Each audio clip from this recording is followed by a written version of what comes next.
Can you tell me a bit about Carter? Of course. Carter's someone who came into the team in 2022 and was very good and very apparent personality. Yeah, he's just light up a room every single time you saw him. Like, you could always joke around with him. He was never like too serious. Impressive young man, talented, beautiful smile. He had a huge upside in his soccer career, but he very quickly endeared himself to all things Tormenta, and that's the part I remember. Just a really, really good human being who you could kind of feel. You could feel when he walked in the room. You could feel his energy. You could feel the happiness that naturally came to him as a person. You could feel that take over a room, and yeah, I'd say the best way to describe him would be very joyful. Still remember Tom coming in and saying, "I think I've got one here." He's got the agility to be a pro. He's got the habits to be a pro. He's technical. He plays with a spirit that you need. So those component parts were like, oh, cool. Let's get this young boy in and let's see what we've got. And then he shows up, and I think we were taking the piss out of him because he was always wearing a headband. And you know, when these boys come in and the women come in, we tend to try to knock them down a few pegs at first just to see how they react, see what they're like as people, and give him a few jibes about his attire when he first comes in, and he's just smiling away and taking it in good spirit and giving a wee bit back, which is always great to see in young people. And I'm sure there's different versions of the story, but we were in our huddle, and the huddles to start off training are sometimes serious, sometimes more lighthearted, and of course, this being the first day, it was quite a lighthearted feel to it. He got called upon by a few people to kind of explain the headband that he was wearing and his reasoning for it, and he's just somebody who knew himself so well, and he was so comfortable in his own skin that even to this day, it's something that I continually think back to, is striving to be someone who can be comfortable in my own skin as someone like him. His kid shows up in a headband. He's running around the field like I'm like, who is this guy? I knew he was from the University of Michigan, and I knew who he was, but the first impressions were genuine. He was a very tough player that particular day. It was our first day of reporting for League Two, so there's a lot of excitement in the air, and we all get excited. Front office, all of us were, but he really did stand out. What can you tell me about Carter as a player? As a player, I think we're actually kind of similar, to be fair. Like, we both like to get forward, fast, quite energetic on the ball. Obviously, he was just smaller than me. But apart from that, I think we were quite similar in terms of like how we wanted to play the game. Someone who played a very similar position as me, and unfortunately I didn't get as strong of a role in recruiting him as some of the other coaches on that USL2 staff did. So a lot of my interactions with him were once he got to Tormenta. So being able to work closely with someone who played a very similar position that I did, I was able to kind of relate to the way he saw the game and the way he understood the game. A little bit better than I was, of course, as a very good and athletic player that he was. And in the early days, in the first few weeks, there's a lot of interactions. He was one of the kind of early ones to arrive. So he got opportunities to train with the first team. So then I got active opportunities to get hands-on and coach him. And he adapted like you'd want anybody to adapt in a first team environment. Respectful of the coaching staff, respectful of the first team, head down, but enough personality about him where you're still like, I'm here to prove I've got something. I'm here to prove that I belong. Can you tell me a bit about the team's dynamic that season? Yeah, I think when it comes to team dynamic in USL2, it's obviously a condensed season, so naturally the process is going to be sped up of getting to know each other and gelling. And the team was close. I know there were some really good relationships in that group. We had a bunch of really good young men who were with us that summer. I know Carter especially got really close with Nick Okoto. They built a really good relationship. So USL2 teams and USLW teams are very different dynamics in themselves.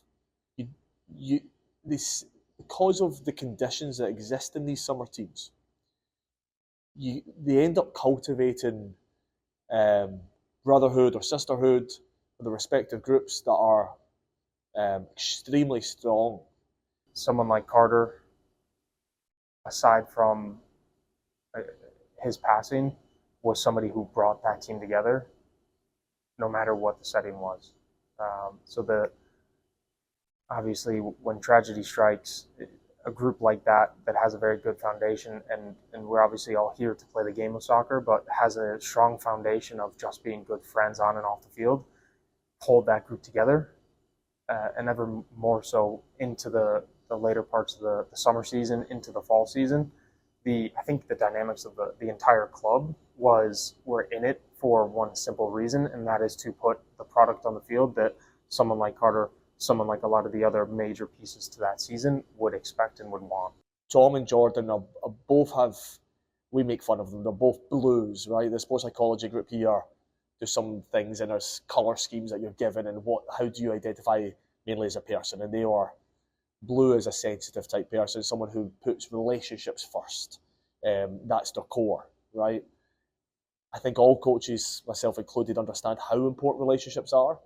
So we worked really hard at it. But for Tom and Jordan, it's so natural for them. They are just that person. Whereas I know the importance of it. It's in their very DNA to engage with players, have conversations, get to know them as people, really treat them holistically as a relationship, and they were just so natural at it that they had done so much work in the recruiting process and in the early weeks of the group coming together that insulated them or gave them the platform to quite seamlessly move into the next step they had to move into. What does the Carter Payne Memorial Bowling fundraiser mean to you? Yeah, everything in that time was very cloudy and confusing and fast and heartbreaking. But we knew that we needed to do something to honor him in a way in which he would always be included in this community as well as in this club. And as we continue to move on, we have ideas and plans of other things to do when the stadium is done, and have an area in the stadium that has his jersey and his number and his name. I know his parents very much want his name to be remembered, and as we do as well. So having a place where people in years to come that didn't know who he was can learn who he is, and still continue his passion. You know, it came from lots of settings, lots of different environments. When we lose Carter, very quickly, you had players. You certainly had those of us in the front office, much less the ownership team, the coaches. You know, traditionally, I think about how do we remember folks? You know, one of the things that nature is so good about with us as an ownership group is that we will make sure, wow, you know, when the moments come, I really just don't know they're coming, that we'll make sure we keep saying his name. And I think memorializing something, right? Listen, we're doing, you know, bowling tournaments and golf tournaments where we try to memorialize those names, and we want to, you know, continue to do that. So I think some of those initial thoughts were a part of it, but I love how it came from so many different sectors of our organization. What does the Carter Payne Memorial Bowling fundraiser mean to you? Well, it's a way, because we have that business, it was a way to very quickly have a fundraising event with our community as well as our players. The Women's League had just begun at the same time that Carter was here, and so they're very much tied into and know, even some of our current players remember him and played with him, and as all of our players do, they are able to bowl at the clubhouse, and many of them, as they are competitive, come and they enjoy a bowling game. And so it was a very quick and easy way for us to start it to begin with. Whether we branched to other things at that time, but Joshua Phelps and Lars Eckenrode came to me after that, and we had a brainstorming session about how do we want and what do we want to do, and there were lots of great ideas, and this was one of them. And it was a beautiful way to bring the community in with team members and to have our players all play with the community at the same time in a fun and enjoyable way to honor and remember him, but to remember the positives of him and to push forward in that way. Well, it's going to be a fun night, and we are going to celebrate with fun and laughter. It will not be a solemn occasion at all. It does a couple of things. It helps generate some funds for scholarships and supporting academy needs. We're big on Carter's family. It's sort of how he comes up. So they knew the importance of that. But it's a way to celebrate each other. And there will be a lot of laughs, really high energy during the event. And I still look forward to it every year. We will celebrate with smiles. We will celebrate with enthusiasm, and we will celebrate with joy. And that will be our day. Do you have a memory about Carter or anything else you'd like to share? Carter, when somebody says his name, the first thing that comes to my mind is his beautiful smile. He really did have a just joyous way about him, in his big, beautiful face and his bright teeth, and just welcomed. I mean, I can't remember a time he didn't come in the room with a smile. So that for me is the biggest, brightest memory I have of him. He said to many folks here, our front office and Darren and I alike, that he was here to stay. He was here to sign with our team, and he was here to play professionally. And so the little ways that we can honor, he will always be a part of us and our community and our club in doing all of those things. It's less of a tactful thing to feel, but it's the understanding that there's more purpose to life than just playing a game or just working a job or just, whatever issues individuals have going on in their life, because life changed very fast. And now having a son of my own and understanding that there is a greater meaning to life beyond what I'm doing in my given day, and passing on, hopefully, good morals and a good work ethic and a good way to see the world onto my kids and onto grandkids one day, or just onto younger people, is using someone like Carter and his personality as a basis for what good you can see in people and what good that other people can see in you. Because it's very easy to see the negatives in the world, but the way Carter saw the world and the way that he operated in the world, he always found the good in it and the good in other people. I think one of the continuing memories I have is how close, he was to Nick Akoto.